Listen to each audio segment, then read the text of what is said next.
제5권 423 거대한 침묵 속에서 여기는 바다다.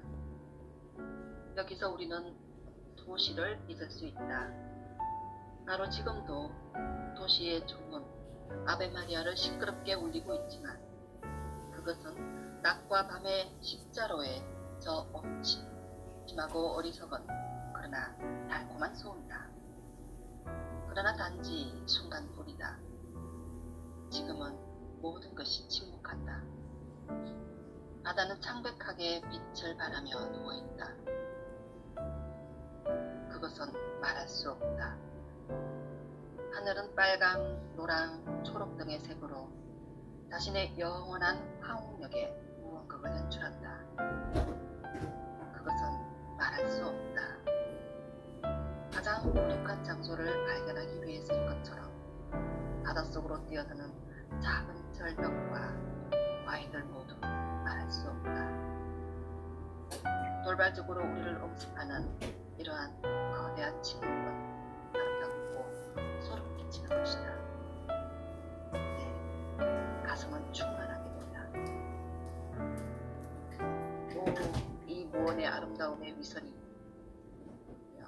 그것은 만일 자신이 원하기만 하면 얼마든지 선하게 그리고 또 얼마든지 악하게 말할 수 있을 텐데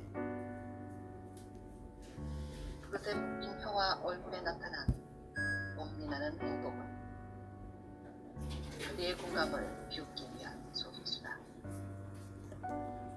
그러나 그것으로 하여금 그렇게 하게 하라. 나는 그러한 일들에게 비웃음을 받는 것을 부끄러워하지는 않는다. 그러나 자연이여, 나는 그대가 침묵할 수밖에 없기 때문에 그대를 동정한다. 비록 그대의 혀를 제어하는 것이 단지 그대의 악의에서 온 것일지라도 아니 더 나아가 나는 그대의 악의를 위해 그대를 동정한다. 점점 더 조용해진다. 그리고 다시 한번 내 가슴은 부푼다. 그것은 새로운 진리 앞에서 경악을 금치 못한다. 내 가슴도 말을 할 수 없게 된다.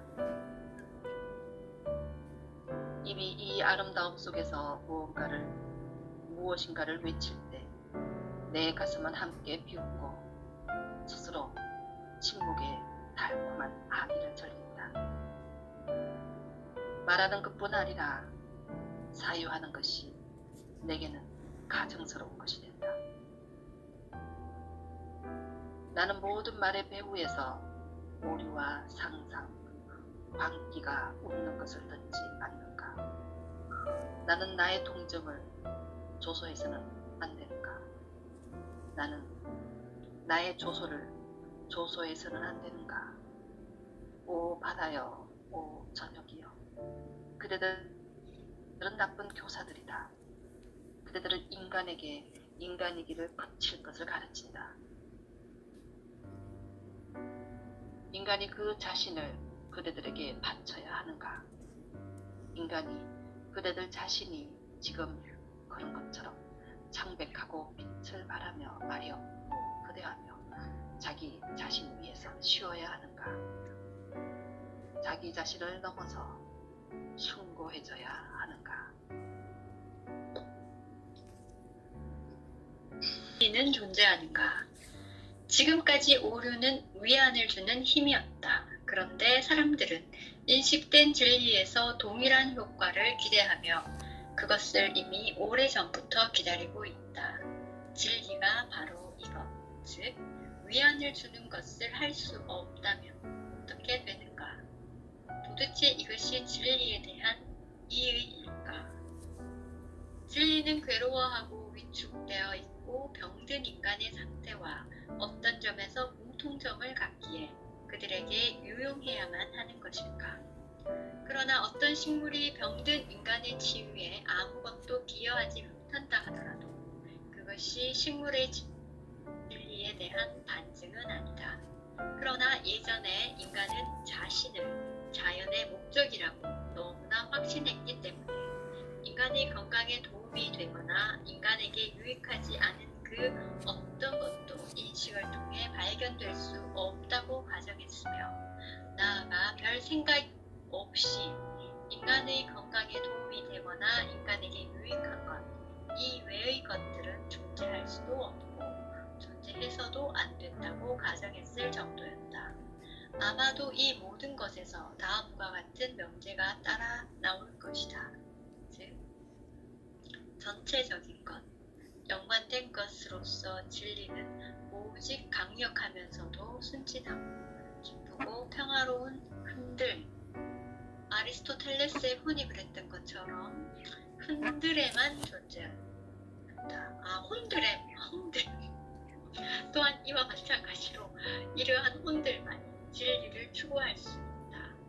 왜냐하면 다른 사람들은 자신들의 지성과 지성의 자유에 대해 긍지를 갖고 있을지라도 진리가 아니라 자신들을 위한 치료제를 구하기 때문이다. 이러한 사람들이 학문에 대해 진정한 기쁨을 거의 느끼지 못하고 그것의 냉정함과 메마름과 비인간성을 비난하는 것은 이러한 사정에 연유한다.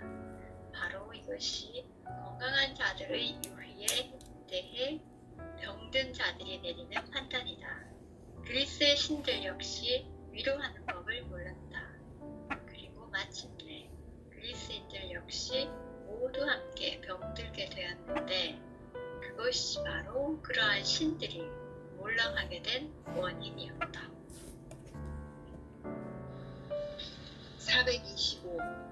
자신들을 추방된 신들로 여기는 것. 인류는 자신들의 기원, 자신들의 독특함, 자신들의 사명, 그리고 이러한 오류들의 근거에 제기된 요구들을 통해 자신을 보양해 왔고 거듭해서 자신을 초극해 왔다.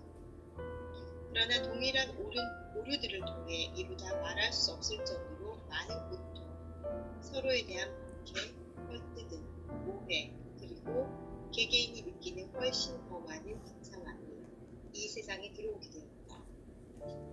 인간들은 자신들의 도덕 때문에 괴로워하는 동물이 되었다. 전체적으로 볼 때 인간들이 그것으로 얻게 된 것은 자신들이 이 세상에서 근본적으로 너무 선하고 너무 중요한 존재이기에 단지 잠시 이 세상에 머무르는 것처럼 느끼는 것이다. 괴로워하는 오만한 자들은 당분간 변함없이 인간들의 최고 위험으로서 존재할 것이다. 496. 사상가들의 생명. 우리가 인정할 수밖에 없는 것처럼 그리스인들이 파란색과 녹색을 구분할 수 없는 생명이고 파란색 대신에 짙은 갈색을, 녹색 대신에 노란색을 보았을 때, 그러니까 예를 들어 그들이 머리카락의 금은색과 수레국화의 색과 남쪽 바다의 색을 동일한 단어로 지칭하고 또한 가장 짙은 녹색 식물의 색과 인간의 피부색, 꿀과 노란 수지의 색조차 동일한 단어로 지칭했을 때, 그리하여 그들의 가장 위대한 화가들조차 세계를 오직 금은색과 하얀색, 빨간색, 노란색만로 그렸을 때 그리스인들은 얼마나 다르게 자연을 보았던가. 그들의 눈에 인간의 색은 자연에서도 우세를 점하고 자연이 말하자면 인류의 세계 에테르 안에서 있기 때문에 자연은 그들과 너무나 다르고 인간에게 너무 가까운 것으로 나타났을 것임에 틀림없다. 다른 어떤 색보다 파란색과 녹색은 자연을 탈인거나 한다. 그리스인들을 특정짓는 저 유의하는 가벼움, 자연현상을 신들과 반신들, 즉 인간과 유사한 형태로 보는 것은 이와 같은 결함에서 성장한 것이다. 그러나 이것은 다음과 같은 또 다른 추측에 대한 비유일 뿐이다. 모든 사상가는 자연의 세계와 모든 사물을 존재하는 것보다 더 적은 수의 색깔로 그리며 또한 몇 가지 색을 서로 구분할 수 없는 생명. 이것은 결함만이 아니다. 그들은 이러한 접근과 단순화를 통해 색들의 조화를 사물들 안으로 투입한다. 이러한 조화는 큰 매력을 가질 수 있으며 자연을 풍부하게 만들 수 있다. 아마 이것을 통해 인류는 존재를 보는 데서 처음으로 즐거움을 배웠을 것이다. 이러한 존재는 우선 하나 또는 두 가지 색조로 그리고 이를 통해 조화된 형태로 인류에게 제시된다. 인류는 여러 가지 다양한 색조로 이행하기 전에 이러한 소수의 색들을 연습했던 것이다. 그리고 지금도 여전히 많은 사람들은 부분적인 생명의 상태에서 보다 풍부하게 보고 구별하는 상태로 나아간다. 그러나 이 경우 그들은 새로운 즐거움을 발견할 뿐만 아니라 언제나 이전에 누렸던 약간의 즐거움을 포기하고 상실하지 않을 수 없다. 427. 과학의 미화. 로코코 정원 예술이 자연은 추하고 야만적이며 지루한 것이다. 자, 우리는 그것을 아름답게 만들고 싶다. 라는 감정에서 발생한 것처럼 과학은 추하고 메마르고 위로를 주지 않으며 어렵고 지루하다. 자, 우리로 하여금 과학을 아름답게 만들게 하라. 라는 감정에서 항상 철학이라 불리는 것이 거듭해서 발생한다. 철학은 모든 예술과 시가 의도하는 것을 의도하는 바 무엇보다도 즐겁게 만들고자 한다. 그러나 철학은 자신이 계승한 긍지에 따라 더욱 숭고하고 고상한 방식으로 선별된 정신들 앞에서 그것을 수행하고자 한다.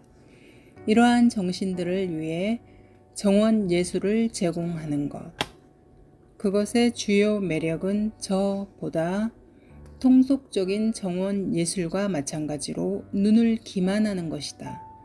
비유컨대 사원, 원경, 동굴, 미로, 폭포를 통해 과학을 솎아내고 모든 종류의 진기하고 돌발적인 조명과 함께 과학을 제시하고 사람들이 그 과학 안을 마치 야생의 자연 속처럼 그러나 아무런 피로나 권태도 없이 배회할 수 있도록 많은 모호함, 불합리, 몽상을 거기에 섞는 것, 이와 같은 것들은 결코 작은 야심이 아니다. 이러한 야심을 가진 사람은 이전의 인간들에게 최고의 여흥을 제공했던 종교를 이러한 방식으로 불필요하게 만드는 것 역시 꿈꾼다. 이것은 현재 진행되고 있으며 언젠가는 최고조에 달하게 된다. 지금 이미 철학에 대한 반대의 소리가 커지기 시작했는데 이 소리는 이렇게 외치고 있다. 과학으로 되돌아가라. 자연과 과학의 자연스러움으로.